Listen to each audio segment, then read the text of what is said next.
ላጎደል የስምምነቱ ይዘት ትርጉም መንፈስና ተግባራዊነት ለማቅረብ ይሞክራል።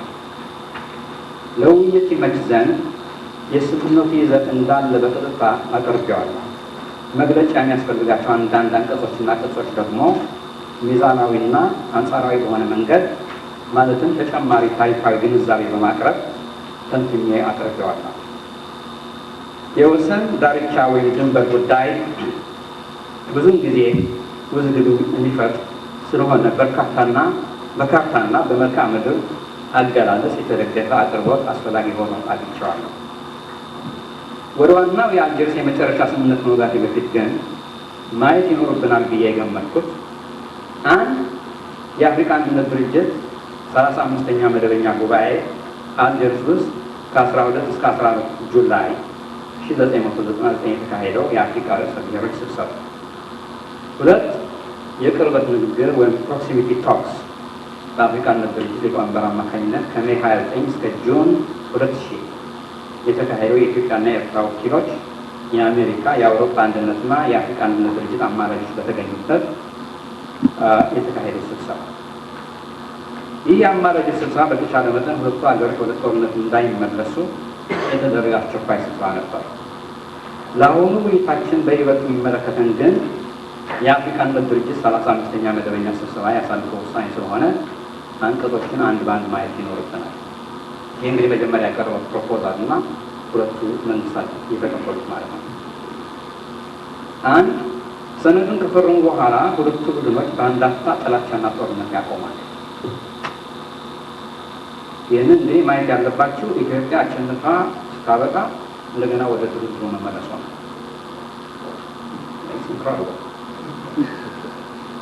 እና አንድ ምን ይላል? ማንኛውም የመሬትና የአየር ጥቃት ያቆማል። ለሰላም ጠባቂዎች ነፃ እንቅስቃሴና መስተንግዶ የመስጠት ዋስትና ያረጋግጣል። ለሰላም ጠባቂዎች ክብርና እንክብካቤ ያደርጋል።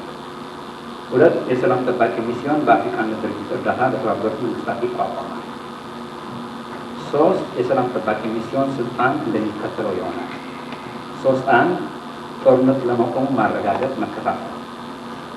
3.2 የኢትዮጵያ ጦር ሰራዊት ወደ ነበሩበት መመለሳቸውን ማረጋገጥ መከታተል። መመለሳቸውን ማረጋገጥ ከባረንቱ ማለት ነው። 3.3 ሁለት ቡድኖች ጸጥታ እንዳይደፈርስ ባደረጉት ስምምነት በዚሁ ሰነድ ቅጽ 14 መሰረት ማረጋገጥ። 3.4 በዚህ ሰነድ በቅጽ 12 የተጠቀሰውን የጊዜያዊ የጸጥታ ክልል ቴምፖራሪ ሴኩሪቲ ዞን ማየት መከታተል። 4 የሰላም ጠባቂ ሚስዮን መጠንና አወቃቀር ሁለቱ ቡድኖች በተቀበሉት መሰረት በተባበሩት መንግስታትና በአፍሪካ አንድነት ድርጅት ዋና ጸሐፊ ይወሰናል። 5 የድንበር አወሳሰን ሂደት ከተፈጸመ በኋላ የሰላም ጠባቂ ሚስዮን ስራ ያበቃል። 6 የሰላም ጠባቂ ሚስዮን ስራ ለማቀላጠፍ በሁለቱ ቡድኖች ፍላጎት መሰረት በአፍሪካ አንድነት ድርጅትና በተባበሩት መንግስታት የወታደራዊ አስተባባሪ ኮሚሽን ይቋቋማል። የሁለት ቡድኖች ተወካዮችና የሚስዮኑ ሊቀመንበርን ያካትታል። 7 የወታደራዊ አስተባባሪ ኮሚሽን ስልጣን ማስተባበርና በዚህ ሰነድ በተገለጸው መሰረት ሚስዮኑን የሚመለከቱት ጉዳዮች መፍታትና በግብር መተርጎሙ ማየትም ጭምር ነው። ኮሚሽኑ በተግባርነት ሂደት ላይ ለሚነሱ ወታደራዊነት ጉዳዮችን ያያል። 8 ሁለቱ ቡድኖች ይህንን ሰነድ ከፈረሙ በኋላ የሰላም ጠባቂ ሚስዮን በአካባቢው ለማስፈር የሲቪል አስተዳደርና የነዋሪ ህዝብ እንደገና ወደ ቦታው መመለስ እንዲሁም የድንበር ቅየሳና አከላለል ስራ ለማቀላጠፍ የፈንጅ ማውጣት ስራ ማጧጣፍ አለባቸው። የሰላም ጠባቂ ሚስዮን ከተባበሩት መንግስታት የፈንጅ ተግባር ግልጋሎት ጋር በመተባበር ሁለቱም ቡድኖች ፈንጆችን ለማውጣት በሚያደርጉት ጥረት ላይ ቴክኒካዊ ምክርና ትብብር ይሰጣቸዋል። እንዳስፈላጊነቱ ሁለቱ ቡድኖች ተጨማሪ የፈንጅ ማውጣት እርዳታ ከፈለጉ ሚስዮኑ ይሰጣቸዋል። 9 ከሜይ 6 1998 ዓ.ም እና ከፌብሩዋሪ 6 1999 ዓ.ም በኋላ የተያዙት መሬቶች በኢትዮጵያ መስተዳድር ክልል ውስጥ ያልነበሩ የኢትዮጵያ ወታደሮች ለቀው የሚወጡበት ንድፍ ፕላን ኢትዮጵያ ለሰላም ጠባቂ ሚስዮን ታቀርባለች። የወታደሮቹ መመለስ በሁለት ሳምንት ማለቅ አለበት። 10 በስምምነቱ ስርዓት ምዕራፍ 3 መሰረት ግን የኢትዮጵያ ወታደሮች እንቅስቃሴ አከራካሪ በሆኑት መሬቶች ላይ ያለውን አቋም አይቀይረውም። የእነዚህ አከራካሪ መሬቶች ህጋዊነት መጨረሻ በሚደረገው የአከላለል ደንብ አስፈላጊ ከሆነ ተገቢ በሆነ ዳኝነት ይወሰናል። 11 የኢትዮጵያ ወታደሮች መመለሳቸውን በሰላም ጠባቂ ሚስዮን ከተጣራ በኋላ የኤርትራ የሲቪል መስተዳደርና ሚሊሻ እንደገና ተደራጅቶ ህዝብ ወደ ነበረበት እንዲመለስ ያደርጋል። 12 ሰላምና እርጋታ እንዲኖር እንዲሁም በቅየሳና አከላለል ግጭቱ ዘለቄታ መፍትሄ እንዲያገኝ በዚሁ ሰነድ ምዕራፍ 9 መሰረት የኢትዮጵያ ወታደሮች ከሚንቀሳቀሱበት አካባቢ የኤርትራ ኃይሎች 25 ኪሎ ሜትር አርቲለሪ ሬንጅ መሆኑ ነው ርቀው ቦታ ይይዛሉ። ይህ ክልል ወይም አካባቢ በዚሁ ሰነድ ጊዜያዊ የጸጥታ ክልል ተብሎ ይሰየማል። 13 የኤርትራ ኃይሎች በምዕራፍ 12 የዚሁ ሰነድ በተገለጸው መሰረት የኢትዮጵያ ኃይሎችን በቅጽ 9 እንደተጠቀሰው በሰላም ጠባቂ ሚስዮን ቁጥጥር ይገባሉ። 14 ኢትዮጵያ ወታደሮቿን ከሜይ 6 98 በፊት ከነበረው መስተዳደር እንዳታንቀሳቀስ ቃል ገብታለች። ኤርትራን በምዕራፍ 12 የተገለጸውን ቦታ አልፋ ወታደሮቿን እንዳታንቀሳቀስ ቃል ገብታለች። የአፍሪካ አንድነት ድርጅትና የተባበሩት መንግስታት የሁለቱ አገሮች አዋሳኝ ድንበር በቅኝ ግዛት ውሎችና በሚመለከታቸው የዓለም አቀፍ ሕግ አወዛጋቢ ከሆነ በዳኝነት እስከሚከበር ድረስ ሁለቱ ቡድኖች የገቡበትን ቃል እንዲከበር ዋስትና ይሆናል። ዋስትናውን የሚከተለውን ያጠቃልላል። አንደኛው ወይም ሁለቱ ቡድኖች የገቡበትን ቃል ከጣሱ በዓለም አቀፍ አካሎች እርምጃ ይወሰድባቸዋል። በተባበሩት መንግስታት ሴኪሪቲ ካውንስል ምዕራፍ 7 መሰረት ደግሞ ተገቢውን እርምጃ ይወሰዳል። የሰላም ጠባቂ ሚስዮን በቁልፍና አስጊ በሆኑት የጸጥታ ክልል ውስጥ ባገናኙ መኮንኖች የኢትዮጵያና የኤርትራ ወታደሮች ባሉበት አካባቢ ይከታተላል፣ ይቆጣጠራል። አስፈላጊ ከሆነም እርምጃ ይወስዳል። መደበኛ እንቅስቃሴና አሰሳ የአሰሳ የስለላ ስራዎችንም ያካሂዳል። በቅጽ 9ና 12 ሁለቱ ቡድኖች የገቡበትን ቃል በግብር መተርጎምን ለመቆጣጠር የሰላም ጠባቂ ወታደሮች ቁልፍና አስጊ በሆኑ የጸጥታ ክልል ቦታዎች ይንቀሳቀሳሉ። የዚህ ሰነድ መንፈስ መጽናቱን ለማረጋገጥ ሚስዮኑ በየጊዜው የጊዜያዊ የጸጥታ ክልልን ደህንነት ያረጋግጣል። ከዛ አንቀጽ 15 ምን ይላል? ሁለቱ ቡድኖች ይህንን ሰነድ ከፈረሙ በኋላ ስምምነቱን በግብር ለመተርጎም ያላቸውን ጥያቄዎች ለአፍሪካ አንድነት ድርጅትና የተባበሩት መንግስታት ጠቅላይ ጸሐፊዎች በየፊናቸው ያቀርባል። ይህ እንግዲህ መጀመሪያ ያቀረበው ፕሮፖዛል አጠቃላይ የሰነዱ ይዘትና መንፈስ በጥሞና ከመረመር እና ካጠና የኢትዮጵያ ኃይሎች እንቅስቃሴ የሚገታና የኤርትራ ይሄን አቋም ነው። የኤርትራ ወታደሮች ደህንነት የሚጠበቅ ነው። ከዛም ለጥቀው ኢትዮጵያ ጦርነቱን በአሸናፊነት ብትወጣም ቅሉ እንደ አሸናፊ ምንም አይነት እርምጃ እንዳትወስድ ያኮላሽ ሰነድ ነው። አልፎም ተርፎ ሰነዱ የዛሬ 100 ዓመት ኢትዮጵያ በተጽዕኖ የፈረመቻቸውን ውሎች እንዲያውም እነኚህ ውሎች በየጊዜው የቅኝ ግዛት ኃይላት የተጣሱ በቅኝ ግዛት ኃይላት የተጣሱ እንደገና ማገርሸታቸው ለኢትዮጵያ በ21ኛ ክፍለ ዘመን ትልቅ ችግር ፈጥረዋል።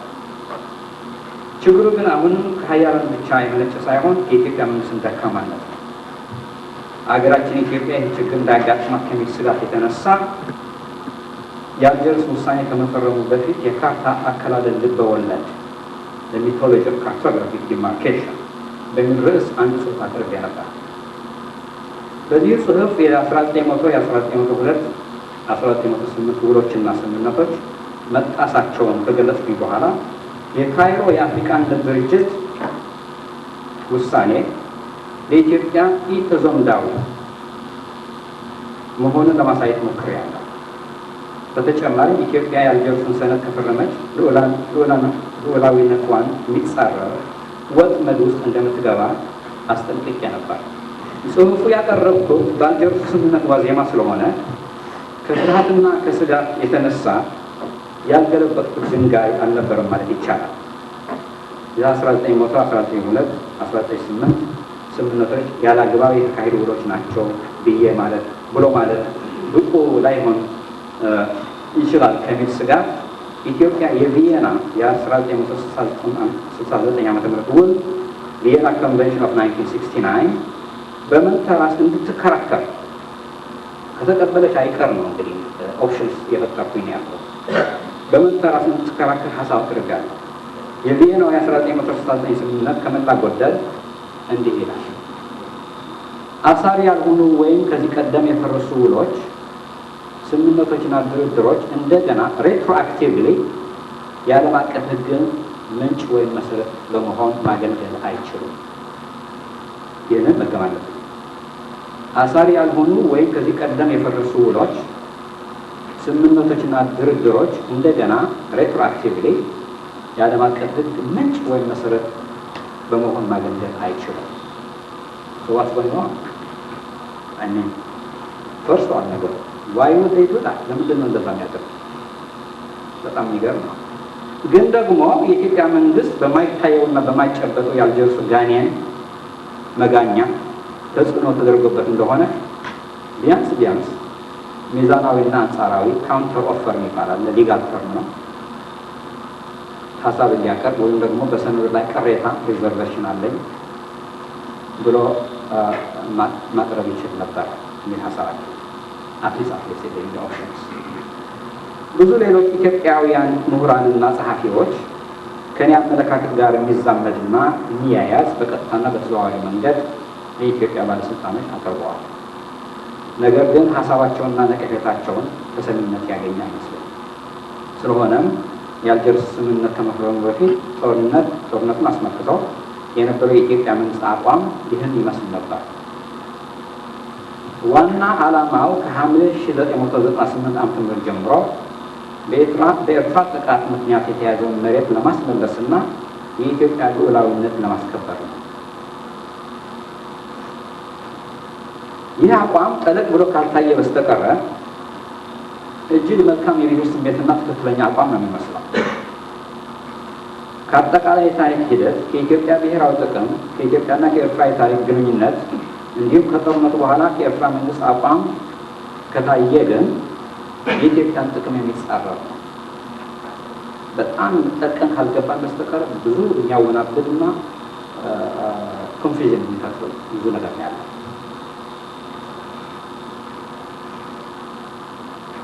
በጦርነቱ ጊዜ የኤርትራ አቋም በአንጻሩ ነው። በጦርነቱ ጊዜ የኤርትራ አቋም ከሞላ ጎደል እንዲህ ነበር። ኤርትራ የኢትዮጵያ መሬት አልያዘችም። ኢሳያስ በግልጽ ነበር በዛ ነው። ጦርነቱ በሰላም ለመፍታት ግን የድንበሩ ጉዳይ በ1902 ስምምነት ውል መሰረት እንዲፈታ፣ ይህንንም ለመፈጸም መጀመሪያ ከወታደር ነፃ የሆነ ክልል ዲኤምዚ የሚሊታራይዝ ዞን እንዲቋቋም።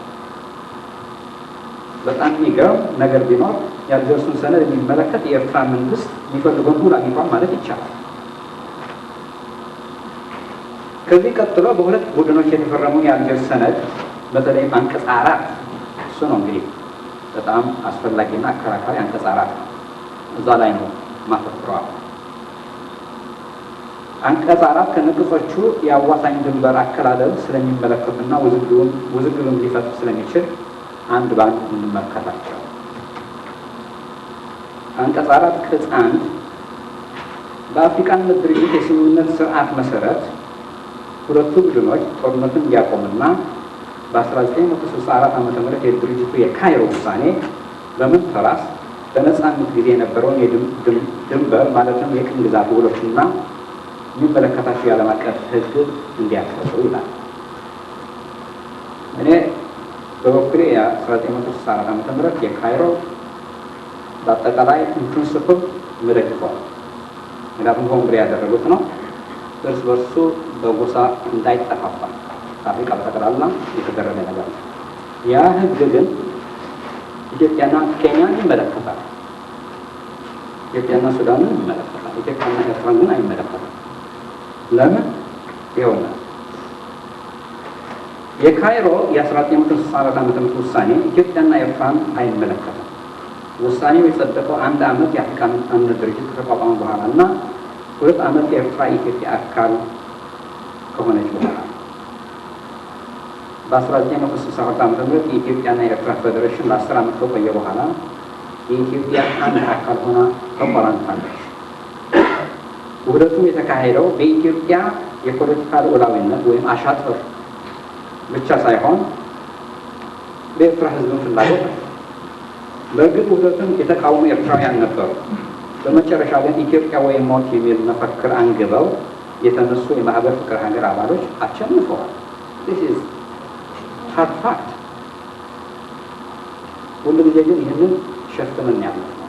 እኔም ኑዛዜ አለ እዚህ ላይ የኢትዮጵያ ተማሪዎች እንቅስቃሴ ከዛም በኋላ በተለያዩ የኢትዮጵያ የግራ ኃይል እንቅስቃሴ ያካሄዱት እንደ ኢህአፓ የስሙ ተወስተ ሸፋፍነን ነው ያለው። ቅጽ 2 እንግዲህ ማየት የሚኖርብን አሁን የአንቀጽ 4 ቅጽ 2 ቡድኖቹ በሚቋቋመው 5 ሰዎች በያዘ ገለልተኛ የድንበር ኮሚሽን በቅኝ ግዛት ወኪሎች እና በዓለም አቀፍ ሕግጋት መሰረት ድንበሩን ለማካለል ስልጣን እንዳለው ይቀበላሉ ይላል። ከላይ እንደተጠቀሰው የኢትዮጵያ መንግስት ከመጀመሪያውኑ የቅኝ ግዛት ውሎች መቀበል አልነበረበት።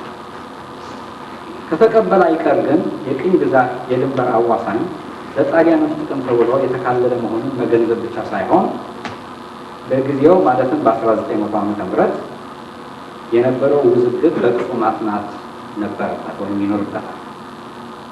ይህንን ግንዛቤ አሁን በቅርቡ ባደረጉት ሪሰርች እና በተካሄደው ግንኙነት ከአንድ ኢጣሊያዊ ፕሮፌሰር ማቀርብላችሁ ኢንፎርሜሽን አለ እዚህ ላይ በጣም ኢንትረስቲንግ ነው። ይህንን ግንዛቤ ጋብሪኤላ ኪያምፒ የሚባል የፍሎረንስ ዩኒቨርሲቲ ፕሮፌሰር ጣሊያናዊ አጥጋቢና አሳማኝ በሆነ መንገድ አስቀምጦታል። ፕሮፌሰር ኪያምፒ እንዲህ ይላል። ሶስቱ የዓለም አቀፍ ስምምነቶች ቢኖሩም ቅሉ በኤርትራና በኢትዮጵያ መካከል የድንበር ቅየሳ አልተካሄደም። የተካለለ መሬትም የለም። ምክንያቱም አንድ ይላል የአዋሳኝ መሬቶች ድብልቅልቅ በእንግሊዝኛ ቶፖኒሚክ ኮንፊውዥን ይላል። ቶፖኒሚክ የሰፈር የቦታ ስሞች ማለት ነው። በቅጡ አይታወቅም። 2 ብቁ ያልሆኑ የመልክዓ ምድር የህዝብና የቦታዎች እውቀት። 3 በቡድኖች መካከል ድንበሩን አስመልክቶ የባህል መናጋት አለመግባባት። 4 የኢጣሊያ ዓላማ የድንበሩን ጥያቄ በሚመለከት ከኢትዮጵያ ጋር ክፍት አድርጎ መተው ሆን ብሎ ያደረገው። ይህ ከላይ የተጠቀሰው የድንበር ውዝግብና ቅራኔ በተለያየ መንገድ ይንጸባረቃል። ለምሳሌ ጣሊያኖች 2 የተለያየ የኤርትራ ካርታ ነበራቸው። ብዙ ሰው ይህንን አያውቅም። በይፋ በኦፊሴል የተጠቀሙበትና በ1902 ከኢትዮጵያ ጋር ለድርድር ያቀረቡት የኤርትራ መልክዓ ምድር ወይም ካርታ መለኪያው መጠኑ 1 ለ1 ሚሊዮን ነው። 1 ለ1 ሚሊዮን ሬሽዮ ማፕ ላይ እንደምናደርገው this my 1 inch is 1 million ኦኬ። ይቅርታ አድርጉልኝ ሳስተምር እንደዛ ነው እና ይሄ በኦፊሴል ጥቅምበት እንትን 1 ለ1 ሚሊዮን ነው የሚለው መለኪያው። በምስጢር የተያዘውና አሁን በቅርቡ የተገኘው ነው። ይሄ በምስጢር የተያዘው የተያዘውና በኢጣሊያ ወታደራዊ መልክዓ ምድር ተቋም ኢታሊያን ጂኦግራፊካል ኢንስቲትዩት እንዲሁም በማዕከላዊ መንግስት መዝገብ ሴንትራል ስቴት አርካይቭ የተገኘው የኤርትራ ካርታ ግን መጠኑ 1 ለ400 ሺህ ነው። ከግማሽ በታች ነው ማለት ነው። ይህ እንግዲህ በ1903 እትም የተገኘ ዶክመንት ነው፣ ሰነድ ነው። የዚህ የተለያዩ የኤርትራ መልክዓ ምድር መኖር የሚደግፍ ሌላ ሀቅ ደግሞ በ1930 የኤርትራ ገዢ በነበረው ዞኒ በኋላ የጣሊያን የመልክዓ ምድር ማህበር ፕሬሲደንት ያወጣው ካርታ ነው 1930። በዚህም ከሄድ እስከ 1929 ዓ.ም ጣሊያኖች የምዕራቡን ግዙፍ መሬት ገና አልተቆጣጠሩም ነበር። በ1889 እስከ 1890 የኤርትራ ስፋት ምጽዋ፣ አስመራና ሰገነይቲ ብቻ ነበር። በ1894 ግዛቱ ወደ ምዕራብና ደቡብ አስፋፍተዋል። ግን የፋሽስት መንግስት ጣሊያን ውስጥ እስካንሰራራ ድረስ የኤርትራና የኢትዮጵያ ድንበር በደንብ የተካለለ አልነበረም። ሌላው ተጨማሪ ውዝግብ ሊፈጥር የሚችል የቦታ የስሞች ድብልቅልቅ ነው። በኤርትራ ገዢ በዞሊ ቅድም የጠቀስኩት በ1931 ዓመተ ምህረት የተካሄደው የመልክዓ ምድር ጥናት የሙና ወንዝ እንግዲህ የተለያዩ ወንዞች ነው ያሉት። መረብ ሁላችን የምናውቀው ነው። ማያንበሳ አለ፣ ሙና ይባላል። እነዚህ እንግዲህ በደንብ ማጥናት ያለብን ነው። የሙና ወንዝ ይሄ ነው ችግር የሚፈጥረው። በቅጡ የትኛው መሆኑን መገንዘብ እንዳልተቻለ ይገልጻል። ምክንያቱም ሌሎች ትናንሽ ወንዞች ወይም ወደ ማይሙና አካባቢ የሚፈሱ እንደ ሸሸት፣ ማይጫ፣ ማይኩደሊ፣ መንጋላሎ፣ ሮዋን፣ ዛጋራ፣ ማጉማ፣ ማሰሊ፣ ኤንዴሊ፣ ራጋሊ ይባላሉ። በጣም ትልቅ ኮንፊውዥን የፈጠረው ይሄ ነው። የት ነው ማይሙና? በመጨረሻም በ1908 ዓመተ ምህረት ስምምነት ማለትም የዳንካሊያ አፋር አዋሳኝ አስመልክቶ ጣሊያኖች የጨው ባህር ላጎ ሳላቶ ብለው የሚያቀርቡት የት እንደሆነ ማረጋገጥ አልተቻለም። ምናልባት የባዳ ፈሳሽ ሊሆን ይችላል የሚሉ የታሪክ ተመራማሪዎች አሉ። ከዚህም ጋር የተያያዘ ጣሊያኖች የዳንካሊያ አዋሳኝ ከቀይ ባህር 60 ኪሎ ሜትር የተዘረጋ ነው ሲሉ የለም 45 ኪሎ ሜትር ብቻ ነው የሚሉ ታሪካውያን ደግሞ አሉ። ይህም ሁሉ ማየት አለብን። እንግዲያውስ ከላይ የተጠቀሱትን ውዝግቦች በማጤን የኢትዮጵያ መንግስት የአልጀርስ ሰነድ አንቀጽ 4 ቅጽ 2 መቀበል አልነበረበትም። እንኳንስ ወደ ሄግ ሄድና እዛውኑ አልቀበልም። ቅጽ 7 እንግዲህ አወዛጋቢ ሞር ቅጽ 4 ነው ማለት አንቀጽ 4 ነው። ቅጽ 7 ደግሞ ይቀጥላል። የተባበሩት ቅጽ አንቀጽ 4 ራሱ 16 ቅጾች ነው ያሉት፣ ግን በከፊል አስፈላጊና ኢምፖርታንት የሆኑት ብቻ ነው ማቅረብ ያለው። ቅጽ 7 የተባበሩት መንግስታት የካርታ ባለሙያ የድርጅቱን የካርታ ክፍል በመጠቀም ለኮሚሽኑ እንደ ዋና ጸሐፊ ሆነው ያገለግላል። ኮሚሽኑ አስፈላጊ ሆኖ ካገኘው ተጨማሪ ባለሙያዎች ግልጋሎት እንዲሰጡ ያደርጋል። የካርታ አዋቂዎች ማለት ነው። የሁሉ ኮንፊውዥን ያለ የካርታ አዋቂዎች ያስፈልጉ ነበር። ይህ የካርታ ባለሙያ ግን ከላይ የተጠቀሱትን ውዝግቦች እስካልመረመረና እስካላጠና ድረስ በውሎች መሰረት ብቻ ሀሳብ ካቀረበ አሁንም ቢሆን የኢትዮጵያ ጉዳት የሚያደርስ ይሆናል። ቅጽ 10 በአዋሳኝ ድንበሮች ላይ አወዛጋቢ መስለው የሚታዩ ክልሎች ካሉ ቡድኖቹ በጽሁፍም በቃልም ወደ ኮሚሽን ማቅረብ ይችላሉ። ይህንን ቅጽ መሰረት በማድረግ የኢትዮጵያ መንግስት የኢትዮጵያን ጥቅም ማራመድ ከፈለገ ከላይ የጠቀስኳቸውን ታሪካዊ ሀቆችና የካርታ ምስክክሮች በማንሳት መከራከር ይችላል። ቅጽ 11 ኮሚሽኑ በ1992 የተቋቋመውን ቋሚ የዳኝነት ፍርድ ቤት የተቃዋሚ መንግስታት አስታራቂነት ህግጋት መሰረት በማድረግ የራሱ የአሰራር ደንብ ያወጣል። ይህ ቅጽ ለኢትዮጵያ ሊጠቅም ይችላል። በተለይም አገሪቷ ውሎችን ብቻ ሳትቀበል በዳኝነት መልክ አርቢትሬሽን ይታይልኝ ካለች ቅድም የጠቀስኳቸው ሁለት ሀሳቦች ማለትም ቅሬታና ካውንተር ኦፈር ወይም ሚዛናዊ አንጻራዊ ሀሳብ ከዚህ ጋር የሚዛመዱ ናቸው። ቅጽ 15 በኮሚሽኑ የሚወሰነው የድንበሩ ቅየሳና አከላለል የመጨረሻና አሳሪ ይሆናል። ቡድኖቹም ይቀበሉታል። እያንዳንዱ ቡድን የተወሰነውን ድንበርና የሌላኛው ሀገር ሉዓላዊነት ያከብራል። ይህንን ቅጽ አስመልክቶ በእኔ አመለካከት የአሁኑ የኢትዮጵያ መንግስት አሜን ብሎ ከተቀበለው ለመጪው ትውልድና መንግስት አብይ ችግር ሊፈጥር ይችላል። በተለይም በዲፕሎማሲ መድረኮች ላይ የኢትዮጵያ ሕዝብ እስካልደገፈው ድረስ ግን ህጋዊነቱ ዘለቄታ አይኖረውም። የኢትዮጵያ ሕዝብ ነው ያለው። ቅጽ 16 የድንበር ቅየሳና አከላለል ውጤት በቅጡ ማወቅ ስለማይቻል የመሬት መቃየርና ከዚህም ቀደም ጠብ በተጫረበት አካባቢ ይኖሩ የነበሩትን ግለሰቦች ችግር በሚመለከት መፍትሄ ያገኝ ዘንድ ሁለቱ ቡድኖች የተባበሩት መንግስታት እርዳታ ይጠይቃሉ ይላል። ይሄ በጣም ክሩሻል። እዚህ ጋር አሳሳቢ የሚሆነው የመሬት መቃየር ትራንስፈር ኦፍ ቴሪቶሪያል ኮንትሮል ነው የሚሉት እና የህዝቦች ዜጋነት ብሎ ማንነት አጠያያቂ ሊሆን ነው። ትናንትና ትግራይ ነኝ ሲል ቆይቶ አሁን ኤርትራዊ ሊሆን ነው ማለት ነው።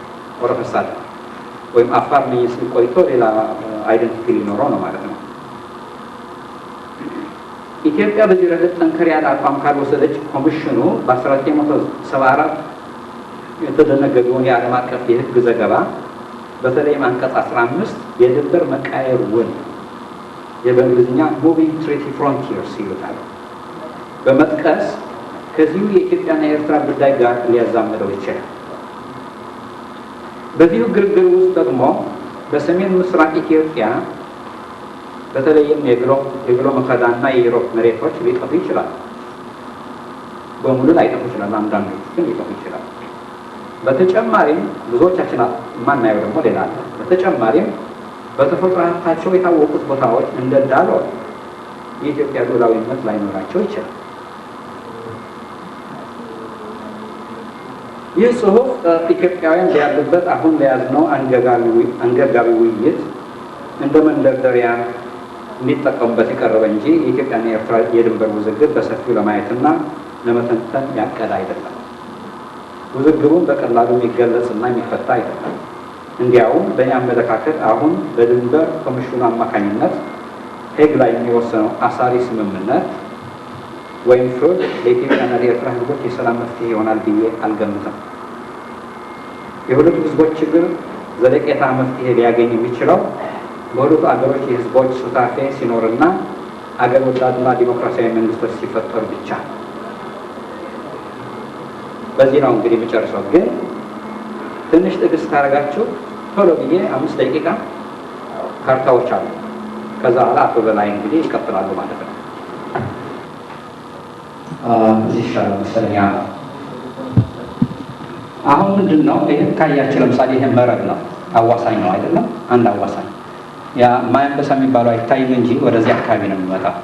ቅድም ማይሙን ያልኩት ከዚህ ወደ ትንሽ የሚወርድ ነው። እንደኔ የሚባል ማለት ዳንካሪ አካባቢ ማለት ነው። ግን ይሄ ደግሞ ተከዜ አለ። ተከዜ ሰቲት መሆን ነው። መረብ ጋሽ ነው። ጋሽ ወደ ሱዳን ሲገባ ጋሽ ነው የሚባለው። ተከዜ እስከዚህ ድረስ ሰቲት ይባላል። ከዛ በኋላ ደግሞ አትባራ ይባላል። ስሙ ይቀይራል ማለት ነው። አሁን አይታችሁ እንደሆነ ቅድም እንደጠቀስኩት ብዙ ግርግሮች ስለነበሩ በዚህ በተካሄደው ታሪካዊ ሂደት መረብ ነው ድንበር ተባለ። ከዚህ ነው ኤርትራ መጀመሪያ ያለበት። ግን እንደተሰነ ደግሞ ያሉት እዚህ ነው እና በአንድ በኩል መረብ ነው፣ በሌላ በኩል ደግሞ ሰቲት ነው ቦርደሩ። እዚህ ጋር ሁመራ አለ፣ እዚህ ጋር መሐጀር አለ። 7 ኪሎ ሜትር ብቻ ነው የሚለየው መሐጀርና ሁመራ እና አሁን በግርግር የጠፋ ነው እንጂ ተሰኔ ይሄ ብዙት መሬት ቅድም የጠቀስኩት በኋላ የወሰዱት ጣሊያኖች የወሰዱት እንጂ የትግራይ ወይም የኢትዮጵያ ሰሜናዊ የኢትዮጵያ አካል ነበረ። እንግዲህ በ1885 ድንበር የሚባል ነገር እንኳን አልነበረም። you can see how close it is. አዲግራት is not far from ሰንዓፍ፣ እዛው ነው ያለው። አክቹዋሊ ጉንደት መጀመሪያ ግብጽ የተሸነፉበት ነው። አዲቀይ is not far. ሰገነይቲ የመጀመሪያ የአከል ግዛይ ከተማ የነበረ ነው። ምጽዋ የመጀመሪያ የጣሊያን ከተማ ነው። በኋላ አስመራ አደረጉት። ራስ አላና ባረው ምትለው ከተማውን ያዙ ማለት ነው። ይሄንን ነው ማየት ያለብን። ታሪክ ካላወቅ የሚሄድ ካላወቅ ራሳችንን መብረት አንችልም። ኦኬ፣ ወደ ሁለተኛው እንሂድ። አሁን ኤርትራ ሰፋ ማለት ነው። ተሰኔ ማጠቃለለ፣ አኮርድ ማጠቃለለ እስከ ናቅፋ እዚህ ድረስ ከሰላም የኢትዮጵያ አካል ነበረ። ፖይንት በደንብ ካያችሁት አሁን ይሄ ድንበሩ ኮንፊውዥን የሚፈጥረው ነው። አክቹዋሊ በደንብ ካያችሁት የትኛው ድንበሩ ይሄ ነው ድንበሩ ወይስ ይሄ ነው? ይሄ ስብርብር የተሳበረው ጥቁር ነጠብጣብ ነው ድንበሩ ወይስ ይሄ ነው? ይሄ የሆን ብሎ የተደረገ ነው። አክቹዋሊ አሰብ 60 ኪሎ ሜትር ነው እስከዚህ ወይስ 45 ኪሎ ሜትር ነው እስከዚህ? እንግዲህ የፕሮፌሰር ኪያምፒ እንደዛ ነው የሚለው። አክቹዋሊ ከየት ወደዚህ መሄድ እንችላለን እስከዚህ የሚለው እና ብዙ ክርክር የሚፈጥር ነው ነገር ራሱ። እንግዲህ ኤርትራኖች ያወጡት ነው ይሄ ማለት የካርታ ግን ድንበሩ በግልጽ የተካለለ አይደለም። ኦኬ ወደ ሶስተኛው እንሂድ። የደርግ ካርታ ነው። አትሊስት ደርግ እንኳን ቢያንስ ያን ሁሉ ህዝብ የጨፈጨፈ ኢትዮጵያ ትቅደም ይል ነበር ነው እና አሰብ የአሰብ ራስ ገዝ ራሱ የቻለ ኤርትራ ነው። ትግራይ ወዘተ ወዘተ እና ስትራቴጂ ይመስላል። ኤርትራ ከጠፋች አትሊስት አሰብ ይዘን ይመስላል እንግዲህ የደርግ ቢያንስ እና ከዛ አንጻር ካየ ነው እንዴ ጣሊያን ይሁን አገሩ ዝም ብሎ ወደ ተሳደም ላንዶክ ይሁን ነው ወይስ አሰብ ቢያንስ እንኳን ይህንን እንያዝ አይነት ነበር የሚመስለኝ። ኦኬ አራተኛው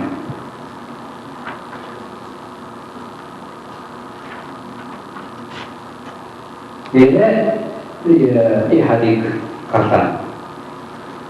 አሰብ ራስ ገዝ ወደ ኤርትራ ተመለሰ።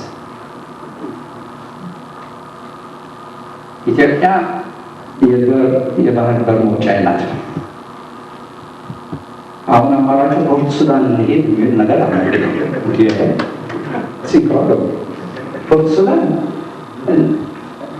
ቀደም የሆነ የጻፉት ጽሑፍ አለ። የኢትዮጵያ ቴሪቶሪያል ኢንቴግሪቲ ኢዝ ሊንክድ ቱ ዘ ሬድ ሲ።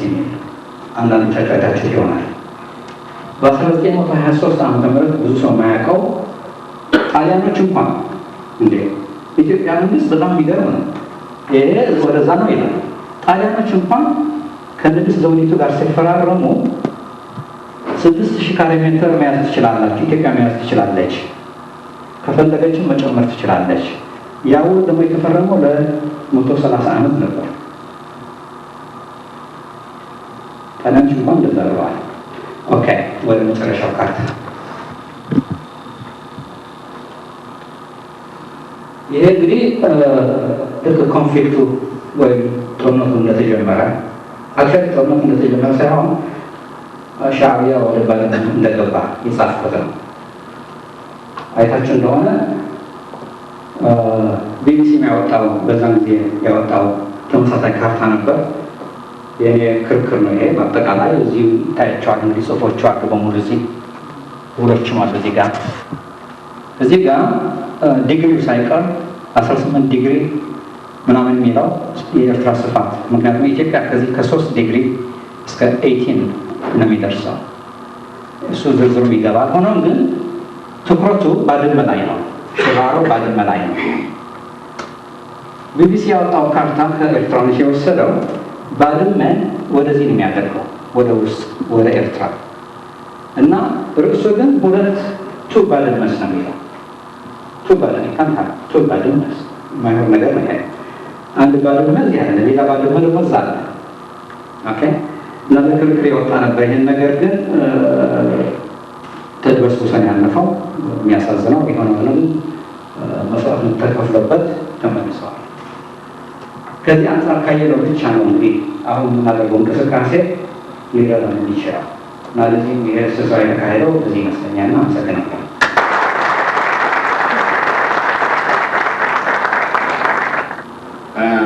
እርግጥ ነው ኢትዮጵያን የሚመራ የኢትዮጵያን ሕዝብ ኃላፊነት ያላቸው መሪዎች የኢትዮጵያን ኢንትረስት መጠበቅ ነበረባቸው።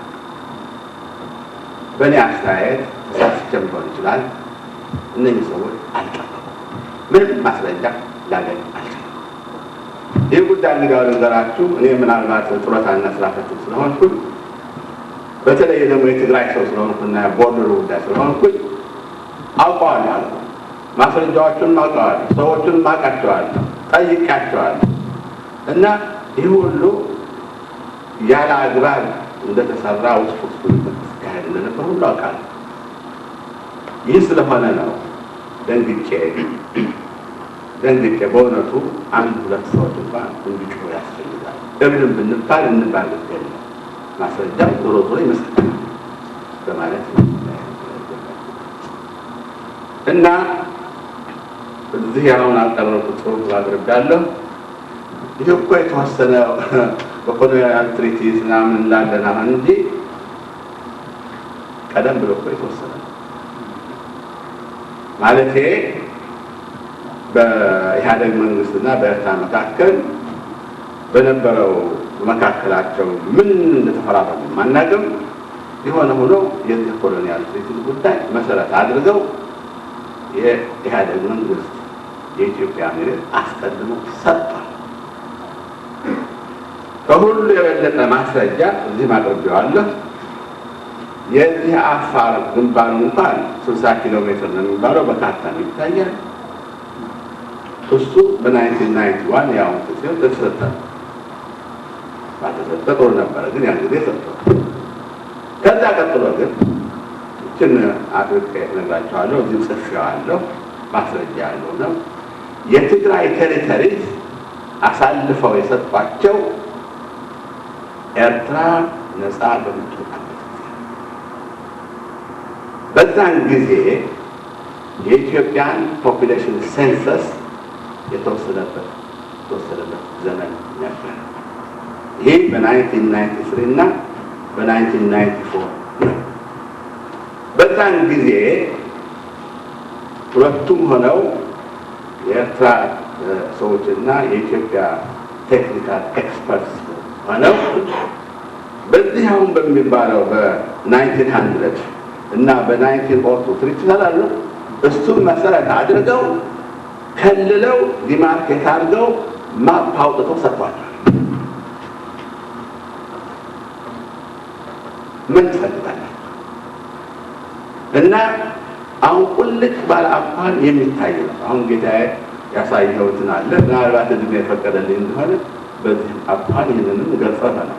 ይህ ማፑ በዝርዝሩ ሲታይ በኢትዮጵያ በኩል ያለውን ያየሁት 1 to 50,000 ስኬል እና ዳር ድንበሩ መረብ እየተባለ ቪሌጅስ ምናምን ሁሉ እና ይሄ ባድመ ምናምን በል ሄዷል። ጾሮና የሚባለው ሄዷል። ይሄ በአጋሜ በኩል ሀቅ ለመናገር በዛ ማፕ ያልሰጡት የኢሮብ ብቻ ነው። ኢሮብን አልሰጠም። የተቀረው ግን በርካታው መሰጥ በ1993 94 ሰጥተዋል።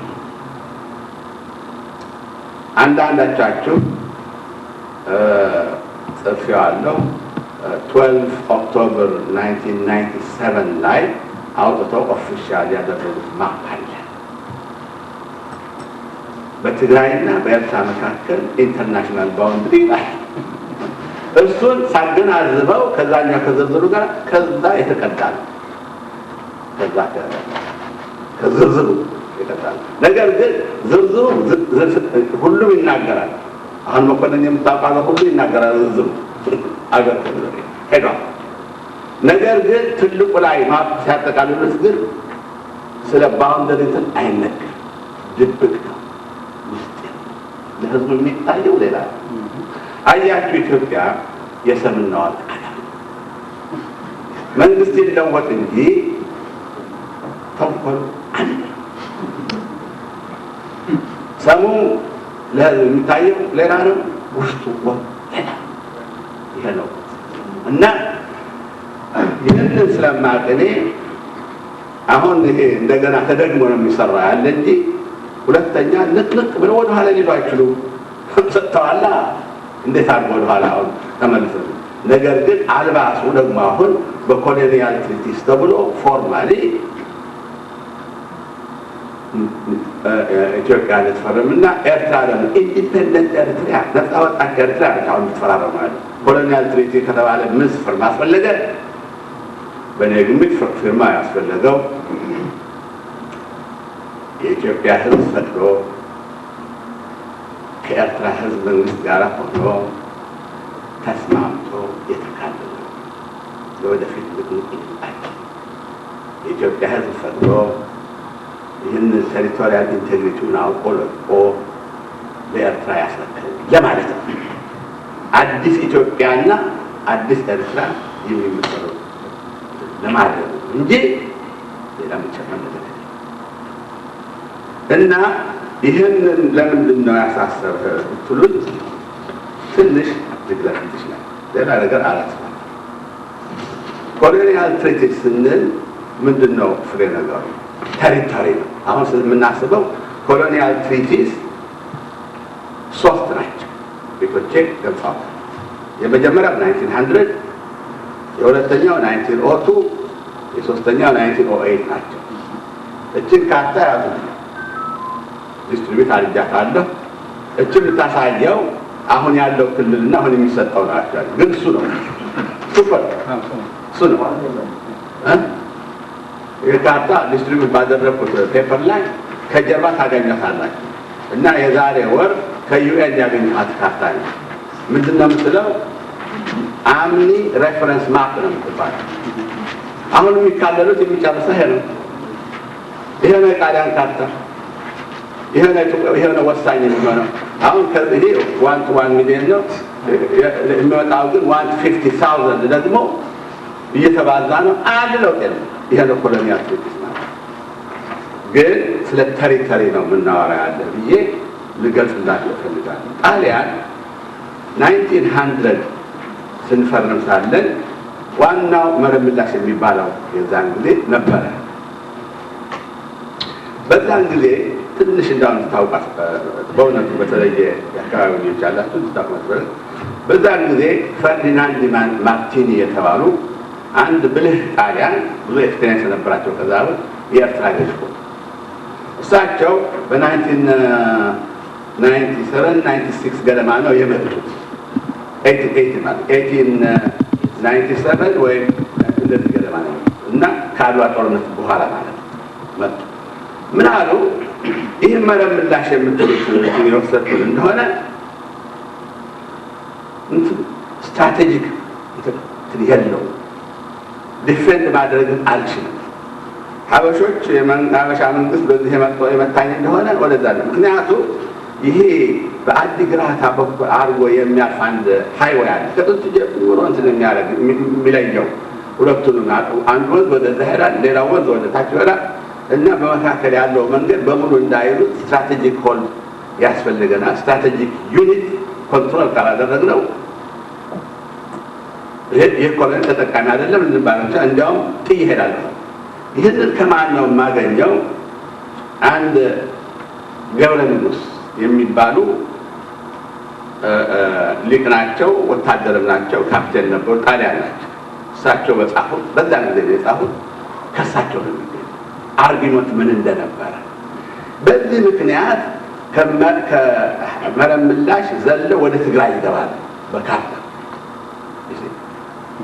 እና በዚህ ምክንያት ነው ይህንን አዲሱ ጾረና ምናምን እንደዚህ ሁሉች እንትና የተመኟት ያንገብ ቤት ብላችሁታል። ሙና የሚባል ነገር የለም፣ ግን ወደ ትግራይ ገቡ። አይ ከእንትን ከኤርትራ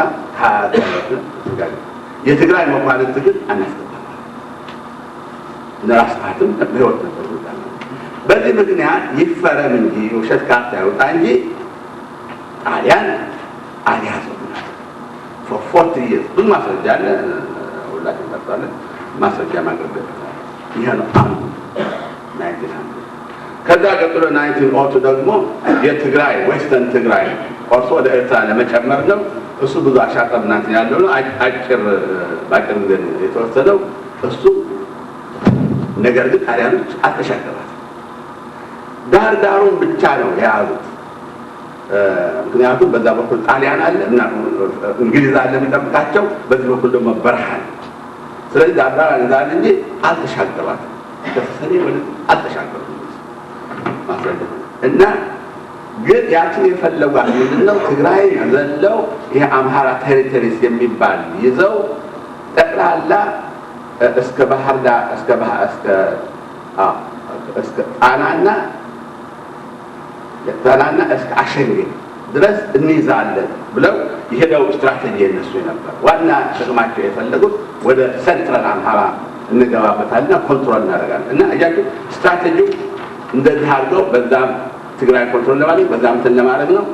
ይሄ አሰቡ በኋላ የሆነው ሴንትራል ኢትዮጵያና ያው ኖርዘርን ኢትዮጵያ ኮንትሮል ለማድረግ ነው እና ስትራቴጂው ምንድነው? ይሄ ዳሩ ሲይዙ ስትራቴጂክ ኮንሰፕት የሚባላል ሁላችሁ የምታውቁት የሚያስፈልገው ስትራቴጂክ ኮንሰፕት ዩኒት ኦል ነው። ለምሳሌ አሰብ ባህሩን ብቻ ቢይዙ ዋጋ ያለው ኢትዮጵያ መሬት ይዛለች፣ እንደሱ ባህር ይዛሉ፣ ተፋጠሙ። እንደዚህ ነው የነበረው ተንሸት ያክላል። ስለዚህ ኮሎኒያሊስት ምን አሉ? እንገባና ስትራቴጂክ እንይዝና ባህሩን እና እንትኑን አጋጥመን ስንይዝ ብቻ ነው ኮንትሮል እናደርጋት የምንችል ኢትዮጵያ የሚባል ያዙ። ሁሉም እንደዚህ በል። ይህንን ማፕ ሲያወጡ ሳለ ትሬድ ሩትስ የሚባሉ አሉ። ሬድ ሲ እና የተቀረው ኢትዮጵያ የሚያገናኝ ይህ ትሬድ ሩትስ እያጠኑ በዛ ላይ ነው ማፕ ኮንትሮል ለማለት እና በጠቅላላ በዚህ አኳኋን ኢትዮጵያን ኮንትሮል ያደረገ። ባጭሩም ነግራችሁ ይሄ ኮሎኒያል ትሪቲስ ተብሎ ቴሪቶሪው ደግሞ መሀል ሀገሩ ኮንትሮል ለማለት ነው። ሌላ ነገር ምንም አልተደረገም። ኢትዮጵያ ነው ያ። አሁን ይህንን ስመለከተው እርግጥ ኤርትራ ነፃ ወጥታለች። በዚህ በኮሎኒያል ትሪቲስ መሰረት ስትደራደር ኤርትራ ነፃ ነች። የተለወጠው መንግስት ብቻ ነው። ከጣሊያን መንግስት ወደ ኤርትራ መንግስት የተለወጠው እንጂ ይህንን ሁሉ ኮንትሮል እያደረገ ሌላ የውጭ ኃይል ኮንትሮል እያደረገ ኢትዮጵያ ሰላም ታገኛለች ማለት ዘበት ነው፣ አይቻልም። ምክንያቱም ይህ ሁሉ ኮንትሮል ያደረጓት እነሱም ለዚህ ብለው ነው የያዙ እና አሁን ተመልሰን ስንፈርም ወደዛ ወደ ኮሎኒያል እንትን ነው የምንገባው ያለን ምንም በእኔ አስተያየት ሰላም ሊገኝ አይችልም ብዬ ነው። ስለዚህ አሁን ወደ ፍሬ ነገር ይህ ስለሆነ ባጭሩ ምን ማድረግ ይሻለናል የሚለው ብዙ ጊዜ እያሳሰበኝ የተለያየ ሀሳብ ሊኖር ይችላል። የሚሻለን የኢትዮጵያ ጉዳይ ኢትዮጵያውያን ብቻ ናቸው የሚፈቱት።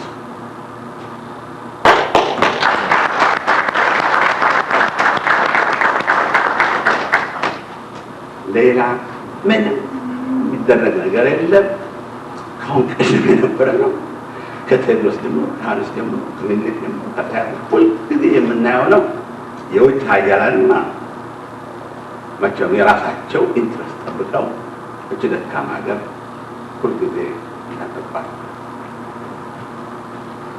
ምን ማድረግ ነው የሚቻለን? ኢትዮጵያውያን ምን ተነስተው ፖለቲካል መሆን አለበት ነው። ፖለቲካ ነው መስሎ ኢትዮጵያውያን ህብር ሆነው ይሄ ነገር ሰላም ሊሰጥ አይችልም።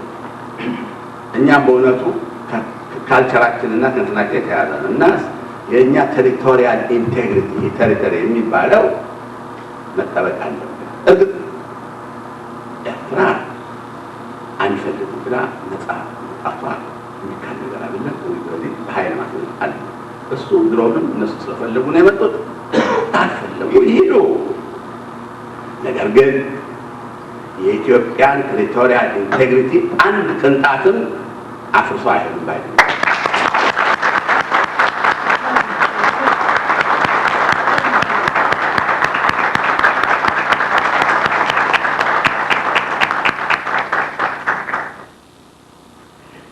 ይህ ሁሉ የሚያስረዳ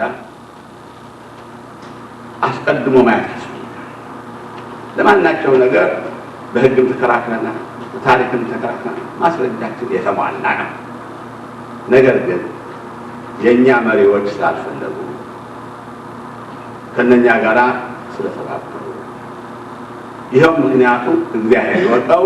ነገር ግን አስቀድመው ስለሰጡ እና ስለሆነ በካርታና በምናምን ስላለ ወደ ኋላ አይችሉም። ስለዚህ እነሱን አልፈን አንደኛ በኢትዮጵያ ደረጃ ለኢትዮጵያ ማስረዳት፣ ሁለተኛ ደግሞ እርግጥ ነው ፕሮፌሰር ተኮላ ቅድም አስረድቶናል። ብዙ ተባለ እዚህ ኢንተርናሽናል ኮሚኒቲ የሚባለው ለእኛም በጅቱን አያውቅም። ሁልጊዜ ጠላታችን እዛ ሄዶ እንዳሸነፈ ነው። ነገር ግን እነሱም ይወቁት እና እንንገራቸው። ይህንን መሰረት በማድረግ አዲስ አበባ ያሉት 5 ቡድኖች እርስ በርሳቸው እንኳን የማይነጋገሩ የኢትዮጵያ ጉዳይ ሲመጣ ግን አንድ ሆነው ፈርመው አስተላልፈዋል። እሷን አነቧል። ከዚህ የበለጠ የሚያስፈራስ ምን አለ? ከዚህ የበለጠ ማስረጃነት ያስፈልጋል? እነሱ እዛ እያሉ እየታገሉ ነው። እና እነሱ በምንም አባል ይሄ ተቀባይነት የለው። ይሁን ከተባለ ግን አሉ እርግጥ ኤርትራ ሄዳለች። ይሁን ከተባለ ግን የኤርትራ ማለት ምድር ባህር የምትባለዋ የድሮ ክልሏን እንደያዘች ትሄዳለች። የተቀረው የኢትዮጵያ ሆኖ በሱ ላይ ልንነጋገር እንችላለን። በስተቀረው ግን ይህንን ይዞ የኢህአደግ መንግስት አጥጥሮ መጥቶ እንትን ፓርላማውን ምናምን ይዞ ፈርም ሲለው የሚፈርም ይቀጣል። ኢሞሽናል ሆናል እዚህ ላይ ሲያዘው እሱ ኢትዮጵያ ሊያደርጋችንም ህዝብ መወሰን አለበት። የኢትዮጵያ ህዝብ ድምፅ መሰጠት አለበት። እሱም ሲደረግ ሳለ የተባበሩት መንግስታት የውጭ ሰዎች ታዛቢነት የሚፈጸም ነበር። ተቃዋሚ ሆነው እድል ይሰጠዋል፣ ራዲዮ ይሰጠዋል፣ ቴሌቪዥን ይሰጠዋል፣ ኢቨን እንትን ይሆናል፣ ጨዋታ ይሆናል። በዚህ አኳኋን ካልተፈጸመ ወቁት ሰላም ይገናኝ ብለው አመልክተዋል። እኔ በበኩሌ ይህንን ከመደገፍ በስተቀር ውጭ ያለ ነው በእውነት ምን ስናደርግ እንችላለን ነው ብለው በዚህ ላይ ቆማል።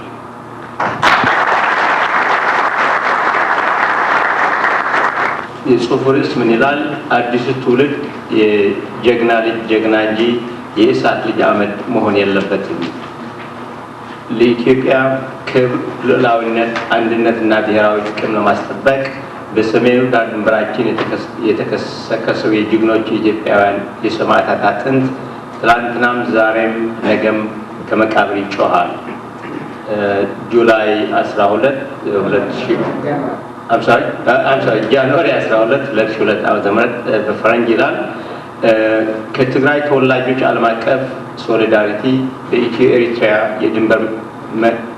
የድንበር መካለልና ባህር በር አስመልክቶ በዋሽንግተን ዲሲ በተደረገ ስብሰባ የተሰጠ መግለጫ። የተከበራችሁ ሀገር ወዳድ ኢትዮጵያውያን፣ ኢትዮጵያ የነጻነት ደሴት ተብሎ ከሚጠሩ ጥቂት የዓለም ሀገሮች አንዷ ናት። ይህ ነጻነቷና ክብሯ ለዘመናት ተጠብቆ ሊቆይ የቻለበት ምክንያትም በጀግኖች ልጆቿ አትንኩኝ ባይነት፣ ገድልና መስዋዕትነት መሆኑ በደማቸው የተጻፈ የታሪክ ማህደር ይመሰክራል። ይህ የታሪክ ውርስ የእኛም አልፎ የጥቁር ህዝቦች በሙሉ የሚመኩበት የነጻነትና የኩሩ ህዝብ ተምሳሌ ሆነን ቆይተናል። ይህ አኩሪ ታሪክና ጀግንነት ከትውልድ ወደ ትውልድ ሲሸጋገር የቆየ ቢሆንም የአሁኑ ትውልድ ግን የቀድሞ አባቶቻችን ያኩሪትን ታሪክና አደራ ጠብቀው ለቀጣዩ ትውልድ ማስተላለፍ ያለው እድል በአጠያያቂ ሁኔታ በትልቅ ፈተና ላይ ወድቆ ይገኛል። ይህንንም በመገንዘብ በአሁኑ ጊዜ በአገር ውስጥም ሆነ በውጭ ሀገር የሚኖሩ በሚሊዮን የሚቆጠሩ ሀገር ወዳድ ኢትዮጵያውያን ይህ አዲሱ ትውልድ የጀግና ልጅ ጀግና እንጂ የእሳት ልጅ አመድ መሆን የለበትም በማለት ሀገራችን ከታሪክ ተወቃሽነት እናድን የሚል ድምፁ ለዓለም ህዝብና ለወገን በማስተጋባት ላይ ይገኛሉ። የዛሬው ስብሰባና ውይይት ዓላማው ይህንኑ አንገብጋቢ ጉዳይ መሰረት ያደረገ ነው። በኢትዮጵያ ዳር ድንበር ባህር በር ላይ የተደቀነው ታላቅ ሴራ ለቀጣዩ ትውልድ የተዳፈነ እሳት ስለሆነ በሻዕቢያና በመለስ ዜናዊ አምባገነን መንግስት መካከል በመካሄድ ላይ ያለው ድርድር የኢትዮጵያን ህዝብ የማይወክል የሀገራችን ሉዓላዊነት ጥቅም የማያስጠብቅ በመሆኑ በአስቸኳይ እንዲቆም እኛ ኢትዮጵያውያን ከህዝባችን ጎን ተሰልፈን ድምፃችን የምናሰማበት ሲሆን፣ በሌላ በኩል ደግሞ በዚህ ታሪካዊ አጋጣሚ አንድነታችን ለማጠናከር የሚረዱን የጋራ ሀሳቦች የምንወያይበት መድረክ ለመፍጠር ነው። እኛ ኢትዮጵያውያን ለባዕድ ወራሪዎችና ቅኝ ገዢዎች ተንበርክከን አናውቅም። ይሁን እንጂ አሁን ላለው ትውልድ ለአንድነቱና ለህልውናው የሚፈታተኑ የባዕድ ኃይል ሳይሆን በራሳችን በሀገራችን ያለው ውስብስብ የፖለቲካና የአመለካከት ችግሮች ናቸው።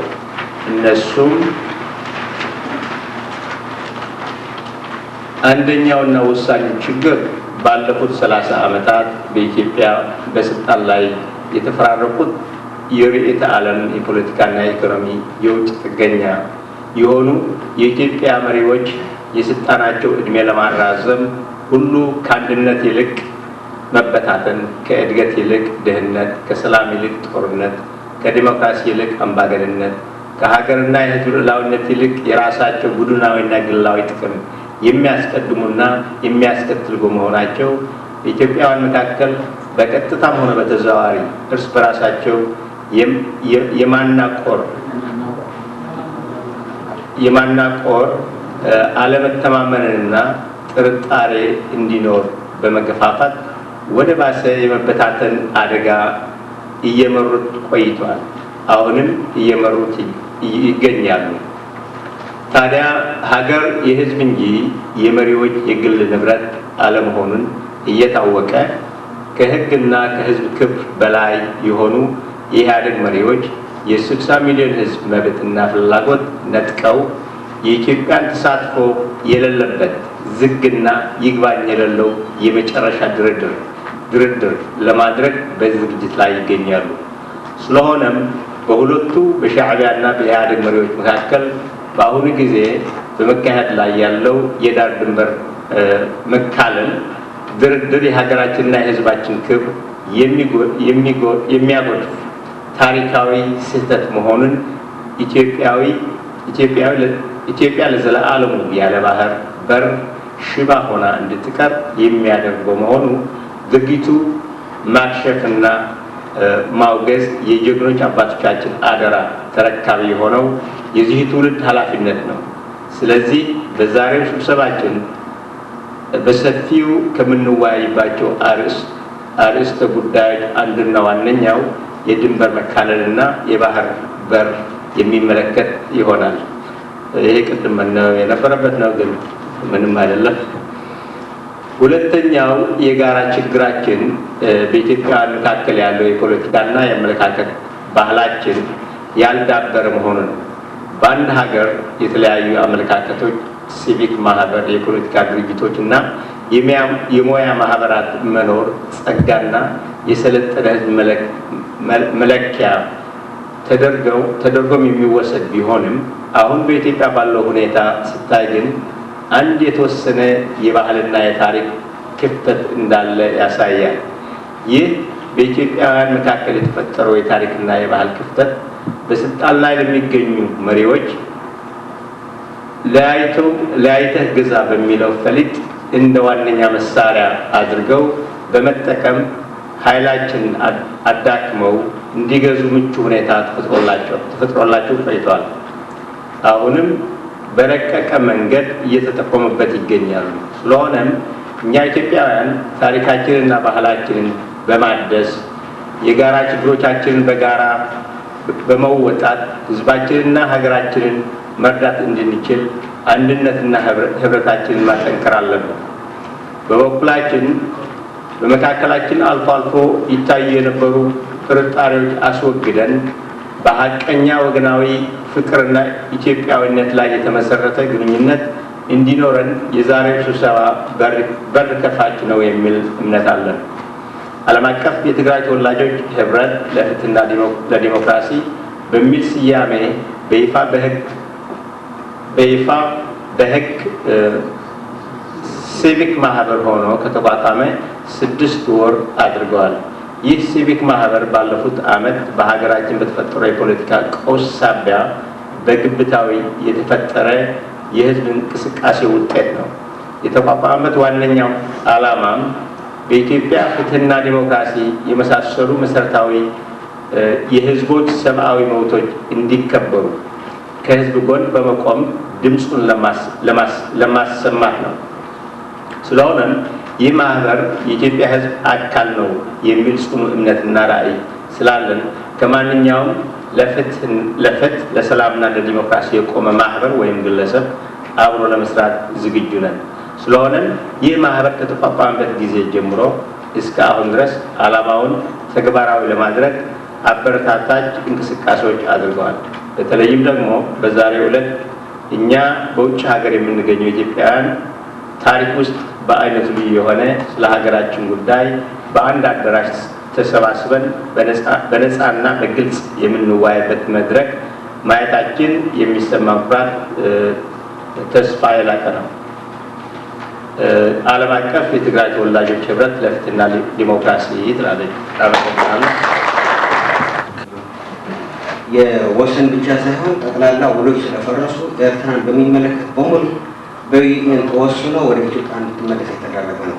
ነገር ግን እንመለስ የሚደራደሩት አሉ ስለ ትናንሽ አካባቢዎች ነው እና ይህ ፍርድ ቤት የህግ ፍርድ ቤት ከዩኤን በበላይ ስልጣን ስላለው ነው አንዳንድ አካባቢዎች ለመወሰን የተቀመጠው ወይስ አንድ መንግስታት የፈለጉትን ብቻ ለማድረግ ስልጣን ስላለው ነው? ባውንደሪ ኮሚሽን እንዴት እንደተቋቋመ ዴቪድ ገልጿል ቅድም። ግን አርቢትራል ኮሚሽን ነው፣ አርቢትሬሽን ነው የሚባለው። አርቢትሬሽን ማለት ምንድን ነው? ሁለቱም ወገኖች የኢትዮጵያ መንግስትና የኤርትራ መንግስት ያቀረቡትን ማስረጃ ተቀብሎ ግራ ቀኙን ሰምቶ የሚወስን ማለት ነው። አንዳንድ ጊዜ ሊስማሙ ይችላሉ፣ አንዳንድ ጊዜ ሊያስማሙ ይችላሉ። እሱን እንትናቸው እኔ ይህን ጉዳይ በቅርብ ስለምከታተለው በዩኤን አካባቢ ያሉ ሰዎችም ስጠይቃቸው እሱ ፋይናል ዲሲሽን ነው የሚሰጥ ነው የሚሉኝ። ግን እሱ የሚሰጠው ውሳኔ ለሴኩሪቲ ካውንስል እና ለእንትኑ ይቀርባል። መቼ ነው የሚቀርበው? በፌብሩዋሪ መጀመሪያ ላይ መጀመሪያ ሳምንት ይሁን ሁለተኛ አይታወቅም፣ ግን እዛ አካባቢ ይቀርባል። እስካሁን ድረስ ሰምቶ ጨርሷል። ኢትዮጵያም ያቀረበችው ሰምቷል፣ ኤርትራም ተብያለሁ። እንግዲህ ከዛ ውጭ ያለው እንትን አይቀበልም ብሎ ነው የነገሩት። ምክንያቱም እንዴት ይቀበላል ስታስቡት ተወሰነው። ያ ፕሬሚስ እኮ 1900 1902 19 የሚባሉት ለዛ ደግሞ ማስረጃው ምንድን ነው ቢባል ካርታ ነው። ነገር የለም። ምክንያቱም አብዛኛው ጊዜ ሀገሩን አልያዘትማ ከዛ የሚመጣ ነገር የለም። ሀገሩ ማስረጃና ምናምን እኛም አቅርበናል እኮ የለም። ስለዚህ ካርታ ነው። በኢትዮጵያ በኩልም ሁልጊዜ እኔ ለዚህ ጉዳይ ብዬ ዛሬ 2 ዓመት ተኩል ሂጄ ነበረ ለ10 ቀን እና አገሩ ስለማውቀው ባለስልጣኖቹ እንኳን ባላገኛቸው ያለው ኢንፎርሜሽን ይዤ መጥቻለሁ። ኢትዮጵያ ለምንድን ነው በካርታ የምትከራከረው? በማስረጃ ጭቅነት የሚባል አለ። በዚህ በትግራይ በኩል ከጥንት ጀምሮ ያለ ግብር ይከፈላል። የኢትዮጵያ ሰራዊት ነው ጭቅነት፣ ግብር ይከፈላል። እሱ ደግሞ መቀሌ አለ፣ አዲግራት አለ፣ በያውራቸው አለ። እሱን አቅርበው የእኛ ከጥንት መሆኑን ለምን በዛ ለምን አይከራከሩም? የለም። ያን ጊዜ የተነገረኝ ምሁራን አሉን እኛ ዶክተሮች ጣሊያን አገር ሄደው አጥንተው የመጡ እና በካርታ ነው ብለው እና የተነገሩት ይሄ ነው የማውቀው። በእርግጥ ነው ጉዳዩ ወደ መደምደም ላይ ያለው፣ ግን አንድ መተላለፊያ ዘዴ ሊኖር ይችላል እዚህ ላይ። ምንድነው ይሄ? የኢንተርናሽናል ኮርት ኦፍ ጀስቲስ ጥያቄውን ተቀብሎ እንዲያይ ለማድረግ ከተቻለ የዚህ የገላጋዩ ቡድን የፐርማነንት ኮርት ኦፍ ጀስቲስ ኮርት ኦፍ አርቢትሬሽን አካል የሆነው የድንበር ፈላሚ ኮሚሽን ውሳኔ ለዩናይትድ ኔሽንስ ሴኩሪቲ ካውንስል ቢቀርብም እንኳ እና የዩናይትድ ኔሽንስ ሴኩሪቲ ካውንስል ሪዞሉሽን ቢያሳልፍ ውሳኔ የኢንተርናሽናል ኦብሊጌሽን ነው የሚፈጥረው እንጂ የኢንተርናሽናል ሕግ አይፈጥርም። ስለዚህ ይህ ማለት ምንድን ነው? እኛ ይህንን አልፈን ለመሄድ ወደ ኢንተርናሽናል ኮርት ኦፍ ጀስቲስ የኢንተርናሽናል ሕግ ተጥሷል በሚል አካሄድ አሁንም ቢሆን መብታችን የተጠበቀ ነው። እዚህ ላይ ልዩነት መፍጠር አለብን። እንዳውም ብራውንሊ የሚባለው የሕግ ምሁር ይህንን ልዩነት ኢንተርናሽናል ኦብሊጌሽን እና ኢንተርናሽናል ከስተመሪ ሎ ወይም ሩልስ ዲስቲንክሽናቸው ማለት ልዩነታቸውን በሚገባ በመጽሐፉ ዘርዝሮ ያስረዳል። ሌሎችም እንደዚሁ። በተጨማሪ በ1975 ዓመተ ምህረት በኢንዶ አውሮፓ አቆጣጠር ነው የምናገረው የዌስተርን ሰሃራ አድቫይዘሪ ኦፒኒየን አለ ከኢንተርናሽናል ኮርት ኦፍ ጀስቲስ። እዛ ውስጥ ኢንተርናሽናል ኮርት ኦፍ ጀስቲስ የሰጠው መመሪያ ምንድን ነው? አንድ ህዝብ በባህል ስለተገናኘ ውሳኔ ልንሰጥ አንችልም። ማለት የዚህ መንግስት አካል ነው ለማለት በባህል ስለተገናኘ ብቻ ውሳኔ አንሰጥም። ግን አንድ መንግስት የተወሰኑ የአሰራር በመንግስትነት ደረጃ እንበል እንደ ታክስ አይነት እንደ ሴንሰር አይነት ፍርድ ይህን የመሳሰለ ግንኙነት ያለው ወይም የአሰራር ዘርፍ ካለው የህጋዊ መብት ማረጋገጫ ኤቪደንስ ሊሆን ይችላል በሚል ውሳኔ ሰጥቷል። እና እንዲሁ ለእኛ ለመረዳት ያህል የፍርድ ቤቱ ውሳኔ የነበረው የዌስተርን ሰሃራ በሌላ የኢንተርናሽናል ህግ አስተሳሰብ ላይ ተመስርቶ ማለት ሰልፍ ዲተርሚኔሽን የራስን እድል በራስ በመወሰን ላይ ተመስርቶ ውሳኔ አሳልፏል ወይም ምክር ሰጥቷል። ግን ለእኛ ጭብጣችን ምንድን ነው?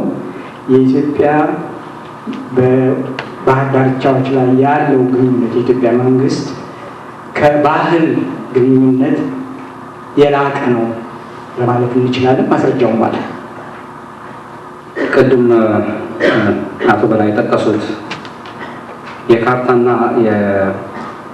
የድንበር አወሳሰን ወይም አከላል ብቻ ሳይሆን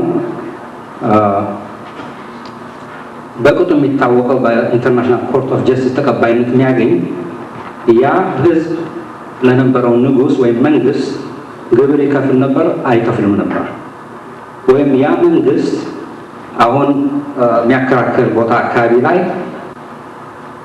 ስልጣን ያሳይ ነበር ወይ ዲስፕሌይ ኦፍ ኦቶሪቲ ይላል። ዲስፕሌይ ኦፍ ኦቶሪቲ ነበር ወይ አልነበር? ኢትዮጵያ ብዙ ጊዜ አሳይታለች ኤርትራ ውስጥ። እንዲያውም በቅርቡ በጻፍኩት የኢትዮጵያ ቴሪቶሪያል ኢንቴግሪቲ ኢዝ ሊንክድ ቱ ዘ ሬድ ሲ የሚለውን ከመላክ ሰገድ ጀምሬ የኮናማዊ ምናምን ሁሉ ጠቃቅሼዋለሁ። ይህንን ጽሑፍ የሚመለከት ሌላ አንድ ኤርትራዊ ጸሐፊ ካውንተር አድርጎ የጻፈ አለ። ይህን መላክ ሰገድ የሚባል ሱስኔስ የሚባል የትግራይ ገዛዝ የአሉላ የሚባል እንደ ጥቃት አታክ ከሌላ ከውጭ ሀገር የመጣ እንጂ በምንም አይነት ኤርትራ ግንኙነት አልነበረት ከኢትዮጵያ ጋር ብሎ ኤርትራ ከመጀመሪያው እንደነበረች አድርጎ ያስቀምጣል። ያን ሚቶሎጂ መፍጠር አትችልም። በተወሰነ ጊዜ ኤርትራ ራሷ የቻለች ነበረች በኮሎኒ 60 ዓመት 50 በጣሊያን 10 ዓመት በእንግሊዝ ማለት ነው። ይሄ ያለ ሀቅ ነው።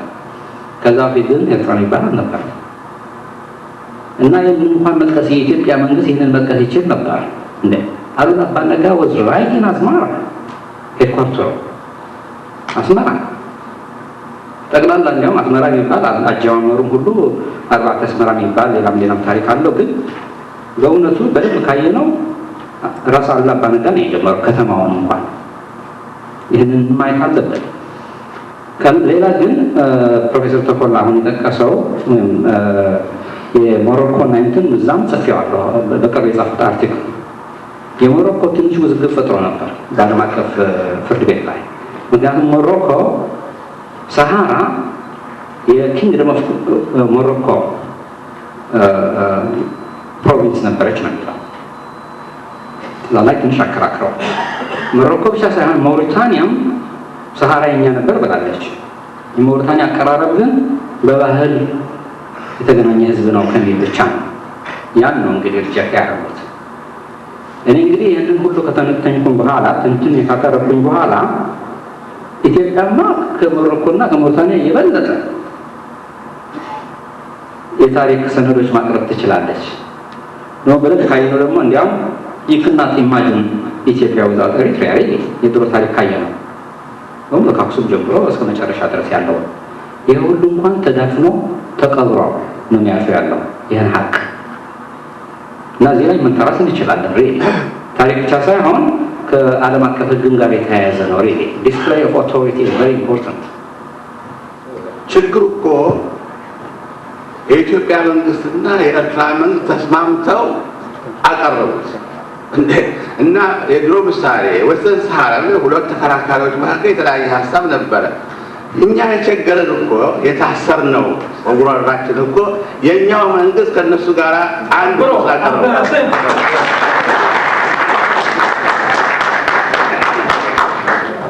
በጣም ጥሩ ነው። እንዲያም አቶ በላይ ማመሰግነው ቀደም ብዬ ስለረሳሁት ነው እንጂ ይሄ አሁን የሚደረገው ያለው ድርድር ከወያኔ ፖሊሲ ጋር በጣም የተዛመደ ነው።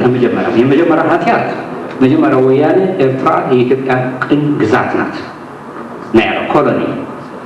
እኔ ያኔ በጣም ገርሞኝ እንደ ኬንያና እንግሊዝ ቤት ተከራክሬያለሁ። ኬንያና እንግሊዝ ማለት ብሎ ማቅረብ አይቻልም የኤርትራ ጉዳይ። አስራም ፖይንት ደግሞ ይሄ ቀደም የጠቀስኩት ሀቅ አለ። ኤርትራኖች በገዛ ፈቃዳቸው ኢትዮጵያ ወይ ሞት እኔም አይ ኖ ኢት ቬሪ ዌል አይ ዊትነስ አካውንት ማቅረብ እችላለሁ። በሌላ ኢትዮጵያ በጎንደር በትግራይ የማይደረግ ኤርትራ ውስጥ ሰርግ ሲደረግ ከብት የተነዳ ሲሄድ ወይም ላም የኤርትራ የኢትዮጵያ ባንዲራ ኦኬ ፓርላማው ራሱ ከኢትዮጵያ ጋር ነው የሚሻለን ብሎ ውሳኔ ያሳልፈዋል። ከዛ ሁሉ እንኳን ይህን ሁሉ እንኳን ትተህ ኤርትራ የኢትዮጵያ ቅኝ ግዛት ናት ካለ አሁን ኮንሲስተንት ነው የሚሆነው ያለው አልቀየሩም። አክቹዋሊ ይህንን ትሪቲ የሚቀበሉት ያሉትን ምክንያቱም ኮሎኒ ናት ብለው ስላመኑ ነው። አልቀየሩም። እንዳውም የፈጸሙት ተግባር በወንጀለኛ መቅጫ 259 53 260 61 እንደሚለው ትሪዝን ነው የፈጸሙት እነዚህ ሰዎች ኢትዮጵያውያኖች።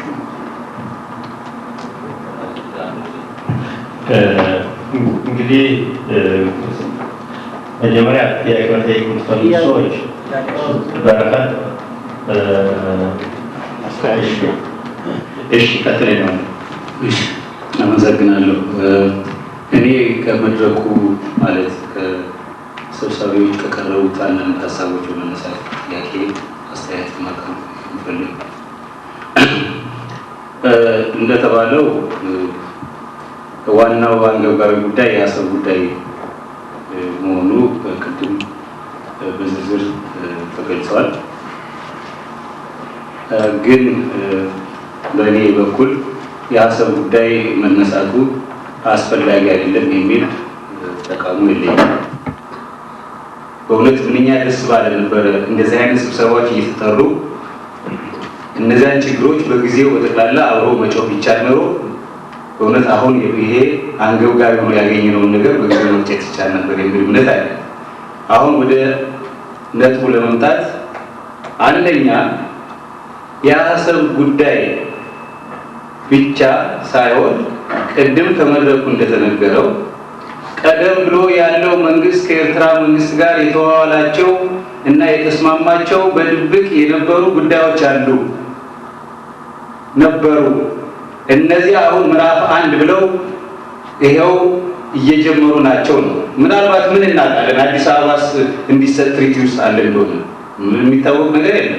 ወይም ትግራይስ በሙሉ ወይስ እንደሚባለው የትግራይ ትግርኛ መንግስት የሚቋቋምበት ቀን ሊመጣ ይችል እንደሆነስ ምን እናውቃለን? አሁን እንደምንሰማው ወደዛ የሚሄድ ይመስለኛል። ስለዚህ እኔ ቅድም ከወንድሜ እንደሰማሁት የአሰብን ጉዳይ በጠቅላላ አብሮ የመጮህ ጉዳይ ሳይሆን አሰብን ለመስጠት ወይም ደግሞ የኢትዮጵያን ሕልውና አሳልፎ ለመስጠት የቆመው መንግስት መታገሉና አብሮ ማውረዱ ይመስለኛል የመጀመሪያው አንገብጋቢ በእኔ በኩል። ሁለተኛ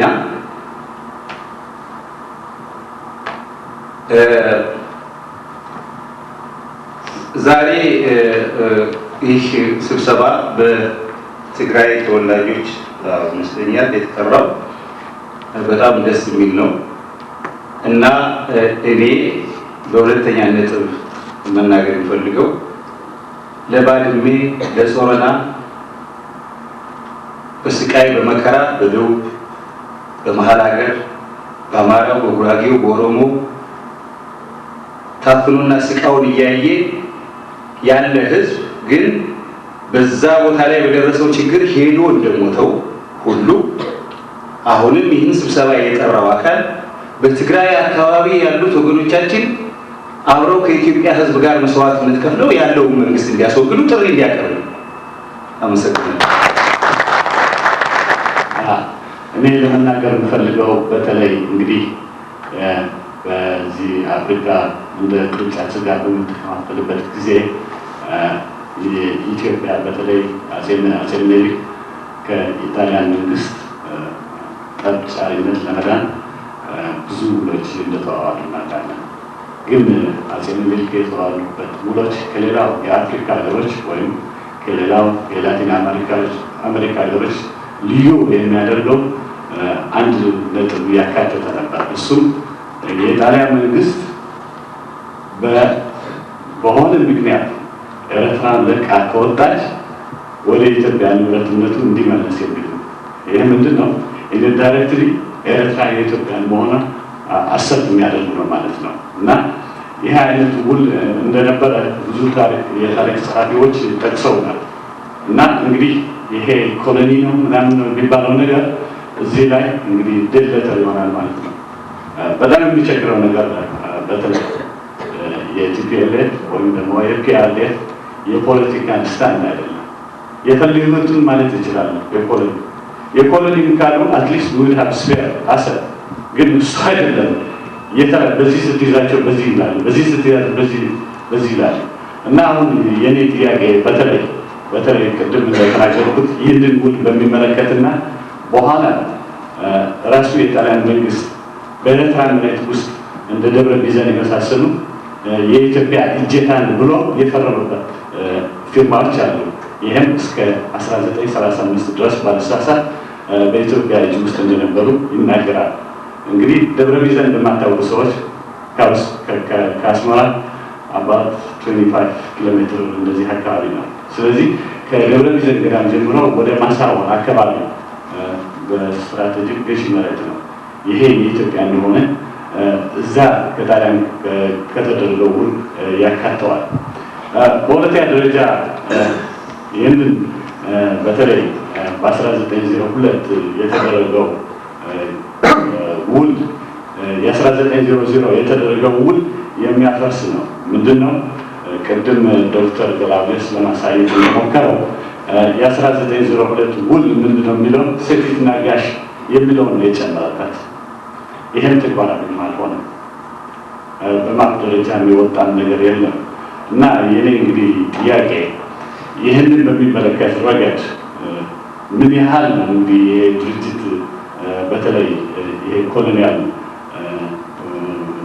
ኮሎኒያል ሁኔታ በኤርትራ መንግስት ኢንተርተን የሚደረግበት? ምክንያቱም የኮሎኒያል ሁኔታ ከሆነ እንግዲህ እነሱ የሚይዙት ያለው የ1964 የካይሮ ውል የተደረገበትን ድጋፍ በማድረግ ነው። ይሄ ከሆነ እንደገና የኢትዮጵያ መንግስት እንደገና አሁን ምንድነው አርቢትሬሽን እና ኔጎሽዬሽን ነው የሚለው።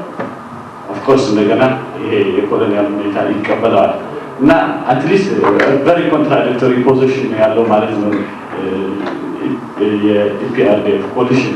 እና ይህንን በሚመለከት ረገድ በምን ሁኔታ ነው የኢትዮጵያ መንግስት ወይም ደግሞ እንግዲህ የኢትዮጵያ መንግስት ኦልሬዲ ፖዚሽኑ አልቀናል፣ እኛ እዚህ ያለነው በምን አይነት ሁኔታ ነው እንግዲህ ይህንን ኢንተርናሽናል ኮርት ኦፍ ጃስቲስ ሆነ ማለት እንግዲህ ካስተመሪ ለው ወይም ኢንተርናሽናል ለው። እንግዲህ ኢንተርናሽናል ለው እንዲሁ ተጽፎ የተቀመጠ ፎርሙላ አይደለም። ኢንተርናሽናል ለው ከድርጊት መርህ የሚነሳ ነው። እንዲህ አይነት ድርጊት ሲፈጸም እንዲህ ነው ተብሎ ሶሉሽን የሚሰጥበት ነው ብዬ ማምኑ። ዋናው ቁም ነገር እዚህ ላይ ማሰብ ያለብን ማየት ያለብን ምንድን ነው፣ ዓለማችን አሁንም ቢሆን የሚካሄደው በጉልበት የጉልበት ጥያቄ እኛ ልናለባብሰው እንሞክራለን። በአንድ በኩል ሞራል ወይም ስነ ስርዓት ግብረ ገብ ብለን እንቀርባለን። ግን አሸናፊ ወገን ጉልበት ያለው ሰው ወይም መንግስት ነው ስርዓቱን የሚያስቀምጠው የሚያስከትለው እና ይህንን ሀቅ ጊዜ ቢሆን በምንወያይበት ጊዜ ከኋላ ከአእምሮችን ኋላ ማስቀመጥ አለ። በዛ ደረጃ ዘዴ ለመፍጠር ይቻላል። እንግዲህ ደካማ ሰው ይጥፋ ማለት አይደለም፣ ወይም ደካማ ሀገር ይጥፋ ማለት አይደለም። እንዴት አድርገን ነው ይህን የገጠመንን ከፍተኛ ጉልበት ያለው መንግስት ወይም መንግስታት ልንቋቋማቸው የምንችለው? መንግስታቱ ደግሞ መሪዎቻቸው በግለሰብ ደረጃ በመሪነታቸው በጥቅም የተያያዙ ናቸው። በተወሰነ አመለካከቴ የኢትዮጵያ ችግር መሰረቱ የአረብ የነዳጅ ዶላር ነው ብዬ ነው የማምነው። ይህ ሁሉ የሚካሄደው ከዛ ነው። ወዲህማ ነው ወዲህም ገለበጥ ነው። ዋናው ችግር ዙሮ ያለው የጣሊያን ጉዳይ አመጣ ነው። ለምሳሌ ዋናው ችግር የኢትዮጵያ ጥቁር አባይ የሚባል ስላለ ነው ውሃ እና ይሄ ውሃ ደግሞ ጥቅሙ ለግብፅ በተለይ ለግብፅ እና ይህም ሁሉ ነገር ተብሎ ቀደም ብሎ ጀምሮ በፋሮኖችም ጊዜ የጀመረ ታሪክ አለ። ይህንን ምንጩን ለማግኘት እና የምንጩን ለመቆጣጠር ወይም ለማምለክ በዛ ባህል ላይ በጥቁር አባይ ውሃ ላይ የተመሰረተ ባህል የነበረው የግብፅ ስልጣኔ በጠቅላላ። ስለዚህ በደረጃ ችግሮቹን ካስቀመጥናቸው መፍትሄዎቹን ለማግኘት ብዙ መንገድ መተናል ማለት ነው። እንዲሁ ዝም ብሎ በደም ፍላታችን ብቻ ከቀረብን ግን በፊታችን የቆመውን አስቸጋሪ መስሎ የታየንን ፍጡር ወይም ሰው ወይም መንግስት ላይ ብቻ ነው የምናተኩረው። ግን ታሪኩን ከኋላ ካየነው ተመዛዛኝ የሆነ ዘዴ እንዳቅማችን ጉልበተኞች ብንሆን ኖረው እኮ እስካሁን ድረስ የምንፈልገውን ነገር ስለ ኢትዮጵያ ሉዓላዊነትም ሆነ ስለ መንግስቱ ሁኔታ ወይም ስለ ሀገሩ ስፋት የአሜሪካ መንግስት እንደሚያደርገው የቦምብ ናዳ እናወርድባቸዋለን የምንፈልገውን ፈርሙ ለማለት እንችል ነበር። ይህ አይደለም የሆነው።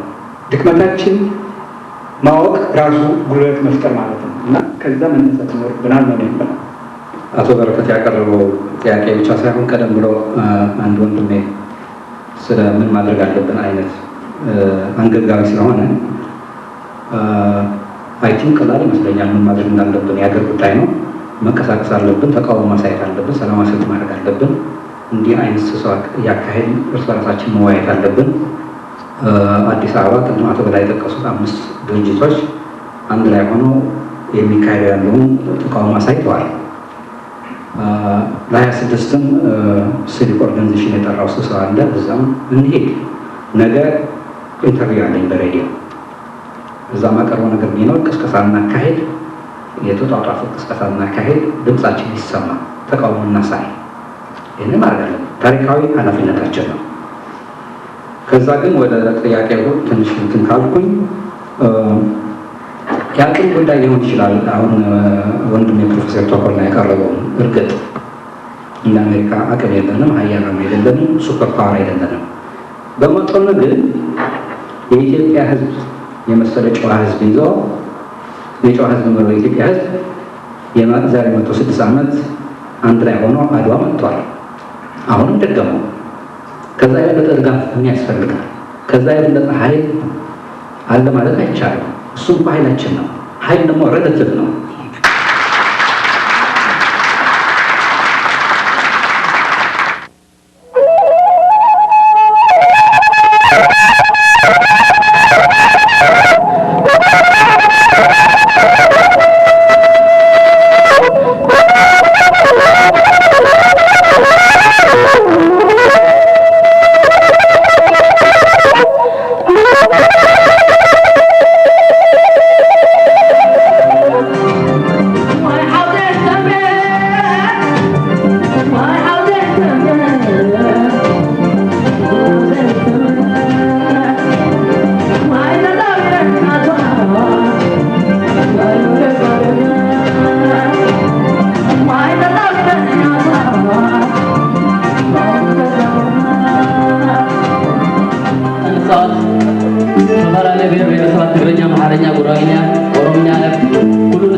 Jangan